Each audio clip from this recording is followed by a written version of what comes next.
कहानी। परदेस का सवेरा, देश की शाम। सुबह के 3 बजे जब दुनिया सोती है, रामू भाई की आंख खुल जाती है।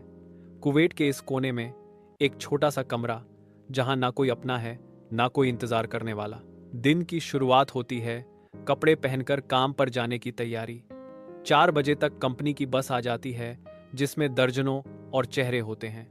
सबकी आंखों में एक ही सवाल, कब खत्म होगी ये जिंदगी। सीमेंट, ईंट, धूप, पसीना और फिर वही दोपहर का टिफिन जैसे खाना नहीं, बस जिंदा रहने का सामान हो। शाम को लौटते हैं थके हारे। कभी हौसी नहीं आती, अब कोई फोन नहीं आता। बेटा अब बड़ा हो गया है, बेटी की शादी हो गई, बीवी भी अब थक गई है इंतजार से। और रामू भाई, वो तो थक चुके हैं सब कुछ सहते सहते। हर महीने पैसे भेज देते हैं गांव, पर अब खुद के लिए कुछ नहीं बचा। 25 साल बीते, अब रिटायरमेंट की उम्र है। वो सोचते हैं, चलो अब गांव लौटते हैं, आखिरकार अपने देश की मिट्टी, अपनी गली। लेकिन जब लौटते हैं, गांव भी अब वही नहीं रहा। घर वही है, पर रिश्ते नहीं।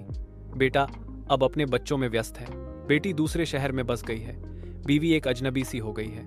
और रामू भाई, उन्हें अब किसी की जरूरत नहीं है। गांव के लोग पूछते हैं, अरे आप तो बाहर थे ना, जैसे कोई कहानी का हिस्सा बन गए हों, जिसे अब कोई याद नहीं करता।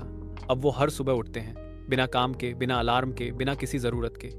घर में टीवी चलता है, पर दिल में खामोशी है। फिर एक दिन छत पर लेटे हुए, आसमान को देखते हुए सोचते हैं, परदेश की जिंदगी ने सब कुछ दे दिया, पैसे, दर्द और तन्हाई, लेकिन जो खो गया वो था मैं खुद। अब ना गांव अपनापन देता है, और ना परदेश वापसी का रास्ता। उनकी जिंदगी अब सिर्फ 2 लफ्जों में सिमट चुकी है।